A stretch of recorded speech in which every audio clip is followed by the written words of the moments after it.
بسم الله السلام عليكم ورحمة الله تعالى وبركاته. السلام يا دمانتين وحن سلام يا مد الصومالي ملكستو يجوكتو magacayga waa Abwaan Naciima. waxaan rabaa inaan idin la wadaago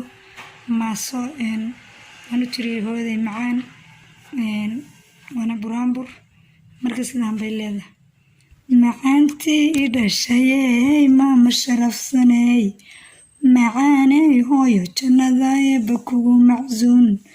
damaqya midabaysan iyo meel qurxoon ku geey adduunyadu maalmo weeyaana murug harag allow maalkaaga barakayo kuu miciin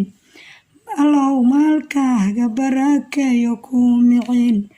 maalinta aakhiro markuu ku murugsan yahay nafluhu ay wada mashquulan macaanisoy allow minankaaga minankii jannada ka yeel midigta kuu saar kitaabkaaga munasalka oo maama sharafey allow waada muruga arag haddaba le carshiga ilaah weyn lagu casumo oo xawdka ka cabo jannada ceeb la'aan ku gala ilaahay baa caadile hooyo kuu casuum dhexdaad igu qaatay dhabarkaaga iyo lafaha labada dheeg baad isoo saartay dhinaca midig wax badan baad dhaxan iyo igu haysay meel dhib badan dhabtaada i saartay adigoon dhib ii arkayn